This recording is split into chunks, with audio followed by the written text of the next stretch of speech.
So welcome everyone. Hello, thank you very much for coming along to this event which I'm running as part of History Day 2020. Obviously History Day normally is a face-to-face programme of events, but with the current situation a lot of it's happening online. So I've worked out a way to try and do this session using Zoom. The technology may not be exactly fit for purpose, but hopefully I'll be able to show you some of the things that I want to. So, welcome to Bromley House Library, which is, as many of you will know, a hidden library in the centre of the city of Nottingham. My name is Anja, and I'm the Librarian for Special Collections and Conservation. And today I will give you a very brief introduction to Bromley House and then show you 4 of the treasures from our collection of books. Unfortunately, the limitations of my tech mean that I can't take you on a tour around the building as I would have liked to do. But we have produced a video to show you more of the site and give you more details of our history. And this is linked on the History Day gallery page, but I'll also make sure to put a link into the chat function of Zoom at the end of this session. So the story of Bromley House Library starts in 1816 with the foundation of Nottingham Subscription Library. Of course, there were no public libraries around at that time, so subscription libraries started to spring up as a way for people to access books without having to pay for them themselves. So when Nottingham Subscription Library was set up, people could buy shares and they would also pay an annual subscription in order to access the books and periodicals that the library had bought. By 1821, the library had got too big for the premises that it was using. So in that year, they bought this building, Bromley House. Now, Bromley House was built in 1752 as a residential townhouse for a local banking family, the Smiths. The Smiths fell on hard times and eventually the building was put up for sale. And as I say, in 1821, it was bought by Nottingham Subscription Library. The library raised funds to buy the building, but they didn't have much money to do much in the way of internal work within the building. They did manage to install a mezzanine gallery in one of the rooms and later a spiral staircase which led up to the gallery, but otherwise mostly the layout that you see within the building now is still the layout it had as a Georgian townhouse. And it's a bit of a warren. We have rooms over 3 different floors and all sorts of little passageways and alcoves. And of course now, in a way that it wouldn't have been when it was a townhouse, all the rooms are floor to ceiling lined with books. We also still have our Georgian garden, which is open to library members to come and use as they like. It's one of only 2 surviving Georgian townhouse gardens in the centre of Nottingham. Now, I'm currently sitting in one of the attics in the building. The attics of Bromley House were, were rented out for a variety of different purposes over the life of the library, but most notably, they were used as a photographic studio for a number of years. Now, various photographers rented rooms in Bromley House libraries, but the most important one possibly was Alfred Barber, who opened in 1841 what turned out to be the earliest photographic studio in the Midlands. So this was just 2 years after the invention of the daguerreotype. Now, last year we received a grant to fully refurbish our roof and the attics. And this room, which was always one of my favourite rooms anyway, is now really lovely to be in. It's lovely and spacious, it's bright, and in a very big change from the way the attics used to be before the refurbishment, it's nice and warm in here now too. We named this room after our last president, who was instrumental in getting the money gathered for the refurbishment works. So this is the Victor Semmons reading room that I'm sitting in. So that was a very quick introduction to Bromley House. Now I'll move on to talking about our library collections. We've been collecting for over 200 years now, and we now have around about 50,000 books. Many of them are gems, some of which I will show you, but it's also an interesting collection as it reflects the reading tastes of the librarians and members over the last 2 centuries. But I've picked out just 4 books to show you today.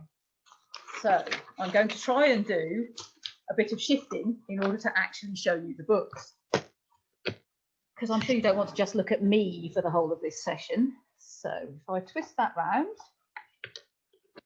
this is what I say about the limitations of my tech. Pull it back a bit. There we are. This is the first book that I want to show you. Okay, so this book, which I know you can't see very well, but I shall hold it up to show you. So this book is An introduction to geography, astronomy and dialing, containing the most useful elements of the said sciences, adapted to the meanest capacity by the description and uses of the terrestrial and celestial globes, with an introduction to chronology. The second edition, in which, besides many other great additions, are about 20 paradoxes belonging to the globes, entirely new, and also the construction and uses of refracting and reflecting telescopes, etc., by George Gordon. Now, people often ask us, what's the oldest book in our collection? And the actual oldest book is a copy of Dante's Divine Comedy from 1578. Now, that one is quite delicate, so I've not got that out today. But we do have plenty of other older books from the 17th and early 18th century, including this example, which is from 1729. And this particular book is part of the library of the British Sundial Society, which is housed at Bromley House and available for consultation by all library members, not just members of the Sundial Society. And it's an interesting book for a number of reasons. It's an exploration of scientific and mathematical techniques, and as it says, adapted to the meanest capacity. This indicates that it was intended for beginners to be able to use. It includes explanations of geographical terms, techniques for finding longitude and latitude, for instance, explanations of uses of globes and dials, practical problems to solve, details of astronomy, and the uses of the celestial globe as well as terrestrial globes. It also includes descriptions of the individual countries of the world, which are sometimes quite amusing. So I thought I would start by reading to you the description of England. Well, great. So I don't know how much of this you can see, but England is from north to south about 320 miles and from east to west about 290 miles, and is in general a fine country, being mountainous on the outside, but within land generally level, champaign and well watered, abounding with corn and cattle, of a good and temperate air, and inhabited by a people of good natural disposition, of good parts, and famous for their courage. I think we can probably tell that the person who wrote this was English. But the book itself is also interesting as an insight into Enlightenment thought. It shows the Enlightenment praise of learning and science, but also shows the conflict with religion that was happening in the late 18th and early 19th century. So in the back of the book, on the flyleaf, if I can show you here, we have a text that has been written by one of the previous owners. And I've transcribed this so that I can read it to you. It says, John Croft, his book 1759. I desire that whosoever should have this book, that you will make a good use of it and learn what you can, and by seeing this work, I would have you consider by your own conscience whether you do proceed in the way of salvation, for the way that this book teaches will not bring you to the heavenly Jerusalem. Meditate upon the things concerning the soul as well as this book, for this is natural and that this is spiritual. So this is obviously somebody who has read the book and is interested in the scientific learning and the new techniques of the Enlightenment, but also concerned with a potential conflict with the spiritual matters as well. Now, John Croft, who wrote this, his name appears many times in this book. It's fairly clear that John Croft owned this book, many times on the back, many times on the front, and his initials appear, and his name is repeated many, many times in the front of this book. The dates that appear with this name are 1758 to 1762. And there's also an interesting comment in the front of this book, which states, John Croft, his book, 5 shillings. And John Croft, his book, 1758, cost 5 shillings. So that's quite interesting to see the original cost of this book when it was first bought. And doing a calculation based on the average wages in the 1750s and today, that works out at around about £480 in today's money. So it was quite an expensive book when it was bought. There's also an interesting note that, let me see if I can show it to you just here. William James Crofts, born 1774, December 25th. So there's a note of the birth of presumably a son of John Crofts noted in the front of this book too. However, there is another interesting thing about all these notes in the front of the book. You'll notice that where the name John Croft is written, so here for instance, and here, it's often written in different handwriting, as if different people had written the name.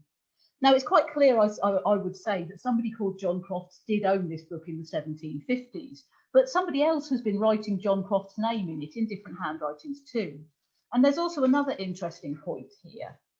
So on the flyleaf of the book, we have a note here that reads, "I have read this book and think it will be very useful for beginners, by J.T. Desaguliers." Now, J.T. Desaguliers was John Theophilus Desaguliers, who was a member of the Royal Society and an assistant to Isaac Newton. So this here is just like the quotes that we get on the covers of modern books, basically recommending this book to use. But what's also interesting is that just underneath this, someone has written, "I have read this book," quite clearly copying "I have read this book" from the lines above. So I think that some of these texts, some of this handwriting in the front and back of this book was probably somebody practicing writing, practicing their handwriting. And this in itself suggests that potentially this book might have been used for teaching at some point. So this book is lovely in itself. It's an interesting book and it's quite fun and has quite a lot of interesting scientific diagrams and so on in it as well, and fold-out crates. But also it's interesting for its personal story, the information it includes about the people who previously owned it. So that was my first book. Let me move on to show you my second book.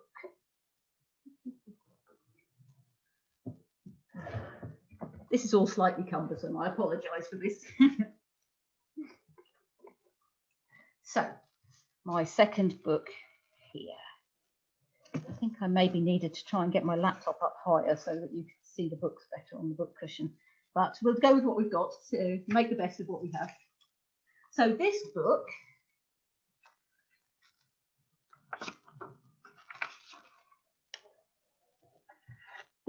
is Ancient Coins and Medals, an historical sketch of the origin and progress of coining money in Greece and her colonies, its progress with the extension of the Roman Empire and its decline with the fall of that power, by Noel Humphries, illustrated by numerous facsimile examples in actual relief and in the metals of the respective coins. So this is a book about coins.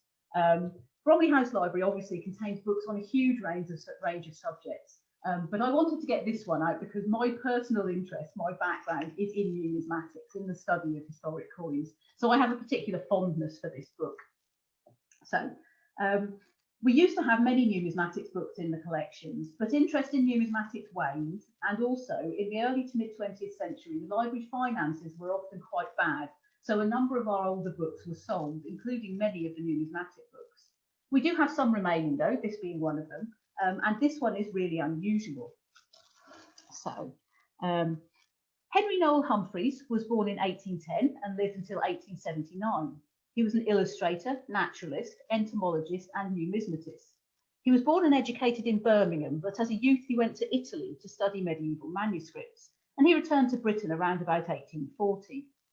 He became quite renowned as a book illustrator, especially of natural history. He worked on The Butterflies of Great Britain by naturalist John Obadiah Westwood from 1855, which was one of the most popular and important books that bear his illustrations. He also had an interest in historic coins, and it amused me slightly to read that on the Dictionary of National Biography, it says rather sniffily that he was also the author of some popular numismatic handbooks, useful in their day, which I felt was quite dismissive. Now, this is one of his numismatic handbooks. It's a fairly standard catalogue, but the main interest is in the technique of illustration. The preface to the book states that this is a new technique to produce metallic impressions, and it looks something like this. So you can see as I'm moving it around there that we have got metallic coins in thick pages, in thick plates within the book, and that they are in relief. You have got the actual image of the coins. Now, plate 1, the first one in the book, gives us some indication of what this technique was and how it was used. So that's, yes, okay. So you can see that there's some damage on one of these coins, this one here. And this damage allows us to have a look at what's underneath the metal foil. So in examining it quite closely, it looks rather as though it's some kind of starched fabric. So this is quite interesting. I would guess that the fabric, when it was wet, was pressed into the actual original coins in order to make an impression. And then when it had dried, it would then provide the contours of the original coin, which could then be overlaid with metallic foil. Now, the foil obviously is not actually in the metals of which the coins are made, as was stated in the title, because you can clearly see at the top here. I hope you can clearly see, you might not be able to, but in this coin here, where the gold has worn away slightly, it's silver underneath. So this clearly isn't actually gold foil. However, this technique is really interesting and unusual and quite effective and makes this a really interesting book and one of my favourites in the collection. So that was my second book. I shall now move on to talking about the third book.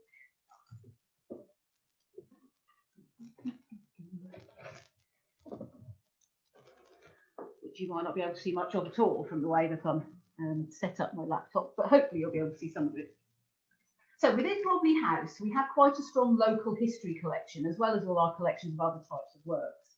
And we also have some discrete collections of books that have names, usually the name of the collector who donated them to the library. And this next book combines both of those. It's part of the James Ward collection. Now, James Ward was born in Nottingham in 1851 and had a lifelong interest in local history and antiquarianism. He also was very active in the social life of Nottingham in the late 19th and early 20th centuries. He was made a freeman of the town in 1873. He was a trustee of the Baptist Burial Ground. He was a life member of the Thoroton Society, which is the local history and antiquarian society, from its inception in 1897. He was also a librarian himself at Derby Road Baptist Chapel. And he gained a local and national reputation as a bibliophile and bibliographic researcher. He was a member of Bromley House from 1904 to 1918, and he made various one-off donations of books to the collection. But then he donated the whole of his local history collection to Bromley House in 1914. Now, this collection is interesting in its own right anyway, but also because James Ward had a habit of scrapbooking. So he would quite, I'll just show you there's his book plate there. He would quite often buy a book, get it rebound with extra pages in the back of the binding, and then stick things onto those pages that were related to the book that he bought. And this is one of the examples of that with a very good local history collection. So this particular book includes papers and books that James Ward collected relating to the opening of Nottingham Castle as a museum in 1878. Now, the first castle was built in Nottingham on Castle Rock in 1068 on the orders of William the Conqueror. It was substantially a timber structure, and over the successive decades, it was repeatedly burnt down. So during the reign of Henry II, the castle was rebuilt in stone. The castle was the scene of various politically important events over the next few centuries, including Charles I raising his standard on the site in 1642 to call loyal citizens to support him and thus kicking off the Civil War. The castle quickly fell to the parliamentarians, though, and was defended against the royalists for the rest of the war. When Cromwell defeated the king and established the Commonwealth, it was decided that the castle should be destroyed to prevent it from being used in any future military actions, so the medieval buildings were demolished in 1651. On the restoration of the monarchy under Charles II, the castle passed into private hands, and the Duke of Newcastle built a residence there in the late 1670s. This ducal mansion is the building which still occupies the site, albeit with some major alterations. In 1831, the rejection of a reform bill by the House of Lords, including the then Duke of Newcastle, caused great public anger, and a group of Nottingham citizens rioted through the town, eventually attacking the Duke's mansion and burning it down. The house then remained in ruins for over 40 years until the architect Thomas Hine restored it, and it opened in 1878 as the first permanent art gallery and museum in the country. Now, this booklet from James Ward includes as its main part the original booklet for the castle, which includes floor plans and a rather lovely illustration of the long gallery in the castle with all the paintings on the walls and very genteel looking visitors having a look at the paintings. It has a statement about the purpose of the castle, And also, rather interestingly, in terms of the history of the castle, it indicates what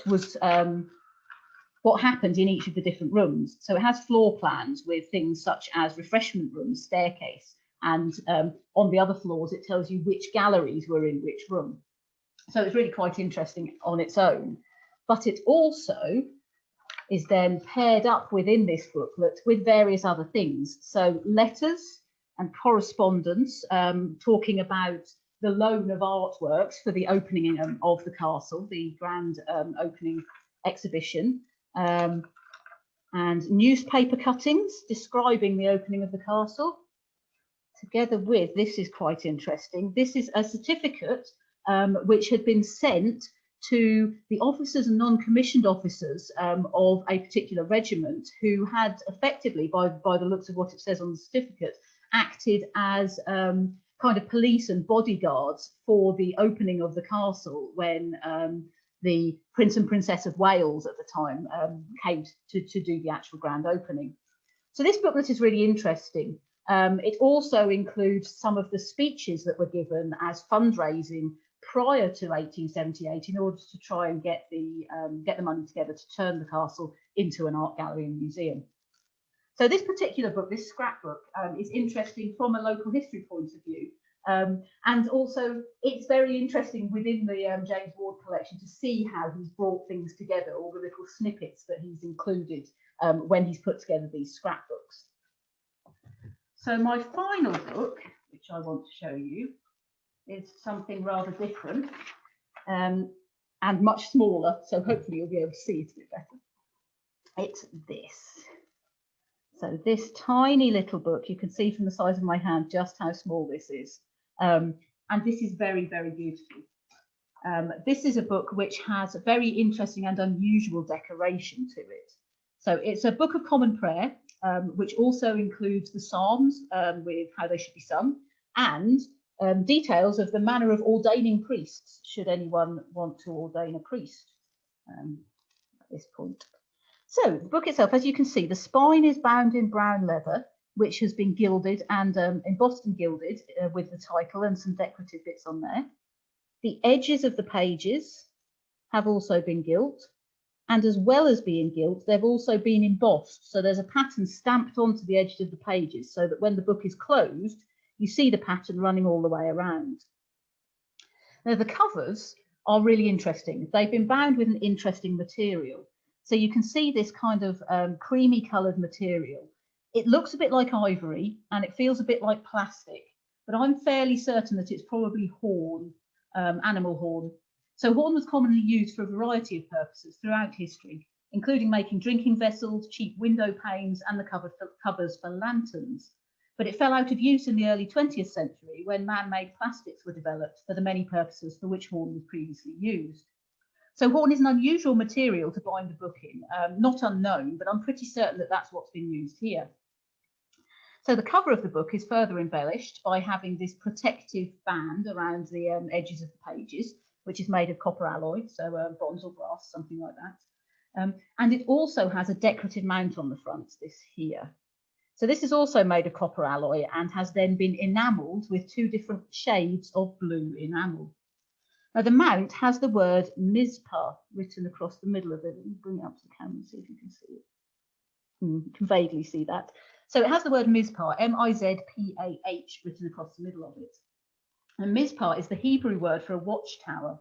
It appears in the Bible in the book of Genesis when Jacob and his father-in-law Laban built a tower of stones as a symbol to mark an agreement between them. The tower, referred to as Mizpah, symbolises the fact that although the two men were alone when they made the agreement, God was a witness to it. The term Mizpah therefore came to symbolise an agreement between two people, and over time it acquired the additional notion of symbolising an agreement with a strong emotional element.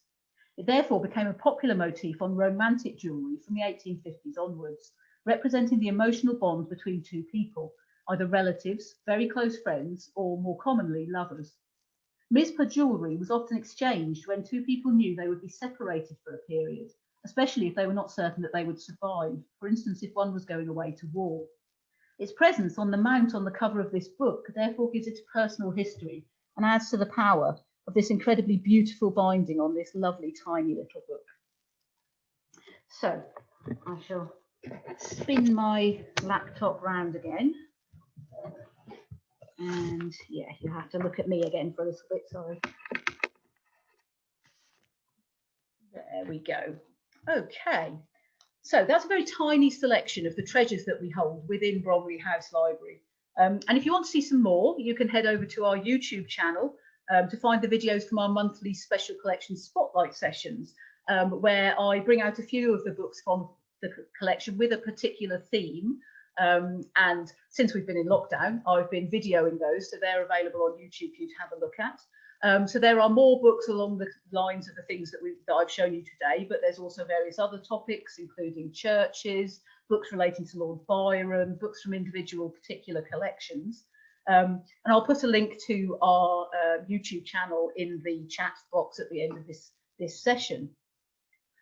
And if you want to see more of the house and find out more about our history, as I mentioned at the beginning, we do have a video, which I will put the link to that in the chat as well. But you can also find that on our YouTube channel or on the History Day gallery page.